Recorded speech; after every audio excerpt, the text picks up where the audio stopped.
Keir Starmer. Thank you, Mr. Speaker. Can I join the Prime Minister in his words about the First Minister of Wales and the sad loss of his wife? Everybody, I think, knows just how close they were, and I know that he's absolutely devastated by her loss at the weekend. Mr. Speaker, when the Prime Minister briefly emerged from his hibernation at the weekend, he raised more questions than answers.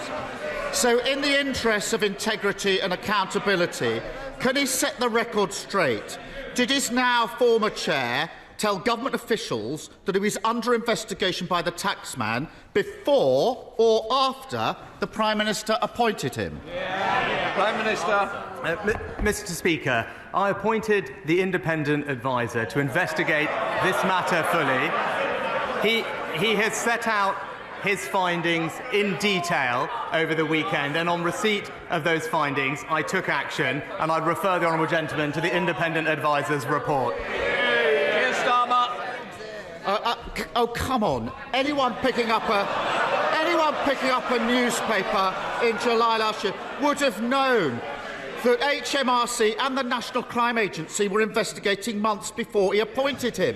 Mr. Speaker, the Independent, 6th of July, new Chancellor's finances secretly investigated by the National Crime Agency. The Observer, 3 days later, 9th of July, revealed officials raised flag over tax affairs before he was appointed Chancellor. The Financial Times, the next day, 10th of July, pressure bills to explain his finances. Is he saying his officials hid this information from him, or was he just too incurious to ask any questions? Mr. Speaker, as I've said before at the dispatch box, the usual appointments process was followed with respect to the Minister without portfolio. No issues were raised with me at the time of his appointment, but as the independent adviser's report makes clear, there was a serious breach of the Ministerial Code, and that's why I took decisive action on receipt of that report. Keir Starmer. So, in relation to his former chair, his defence is, nobody told me, I didn't know, I didn't ask any questions. Is the Prime Minister now also going to claim that he was the... Order, Prime Minister. Mr Gullis, we heard enough last week. I can't hear what you're saying. I might not be able to hear what you're saying, but I can certainly see your mouth moving. It'll be moving outside if it continues. Prime Minister.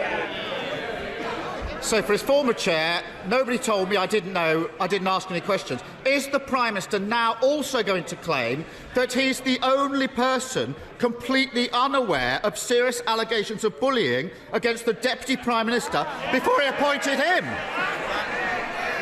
Prime Minister. So, Mr. Speaker, the honourable gentleman asked these questions about what was known, and I followed due process. I appointed an independent adviser as soon as I was made aware of new information. The independent advisers conducted this process. But if he is so concerned about what people are saying and is so concerned about behaviour in public life, then recently one of his own MPs was forced to speak out because being in his party had reminded her of being in an abusive relationship. And then his own office was caught undermining her. He ought to be supporting her and her colleagues, but if he can't be trusted to stand up for the women in his party, he can't be trusted to stand up for Britain. Mr. Speaker, at the last count, the Deputy Prime Minister was facing 24 separate allegations of bullying.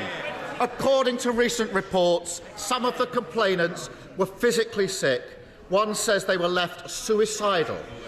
How would he feel if one of his friends or relatives was being forced to work for a bully simply because the man at the top was too weak to do anything about it? Mr. Speaker, I noticed he didn't say anything about why one of his own MPs describes being in his own party. And Mr. Niffer, when I was made aware of formal complaints, I instructed a leading independent KC to conduct an investigation because I take action when these things happen. But what did he say at the weekend? He said at the weekend that hate had been allowed to spread unchallenged in the Labour Party under his predecessor. He was speaking as if he wasn't even there. But he was sitting right next to him, supporting him for 4 long years, not challenging. And it is typical of him, Mr. Speaker, declining to lead, sitting on the fence, carping from the sidelines, and never standing up for a principle that matters. Prime Minister.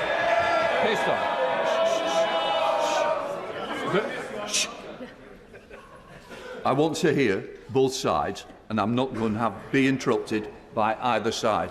And I'm particularly looking for people who want to continue this, because we will sort it out today. Keir Starmer. Speaker, he's just like one of his predecessors who treated questions about conduct as something to brush off, who thought that ducking responsibility was a perfectly reasonable response for a Prime Minister. At least in fairness, his predecessor didn't go around pretending he was a paragon of integrity and accountability. But on that subject, was it a coincidence that the 2 people who arranged an £800,000 line of credit for the former Prime Minister were both shortlisted for plum jobs at the BBC and the British Council? Prime Minister. Mr. Speaker, as we addressed previously, the appointments process for the BBC chairman is rigorous, it's transparent, it's set out in a public code of conduct, and indeed, was fully supported not just by an expert panel members, but also by the cross-party DCMS Select Committee, including where Labour members described the appointment as impressive. But Mr. Speaker, back this week in terms of what is actually happening to the people of this country, he voted this week with the unions to oppose minimum safety levels.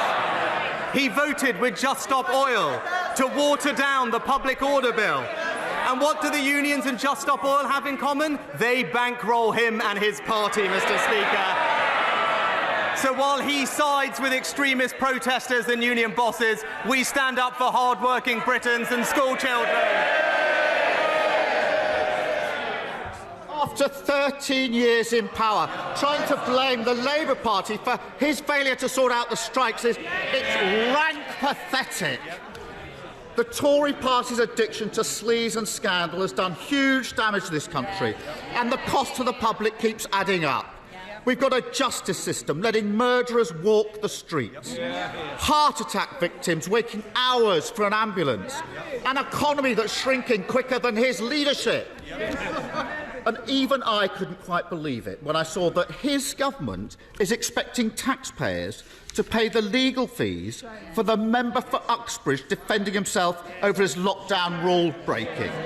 £250,000. Surely even this Prime Minister can put his foot down, stand up to his old boss and tell him he made the mess, he can pick up the bill. Mr. Speaker, he can't stand up to his union bosses. He can't stand up for Britain's school children today. And he can't stand up for the women in his party, Mr. Speaker. We're getting on, we're halving inflation, we're growing the economy, we're reducing debt, we're cutting waiting lists, and we're stopping the boat. While he can't even figure out what he believes in, we'll keep delivering for Britain.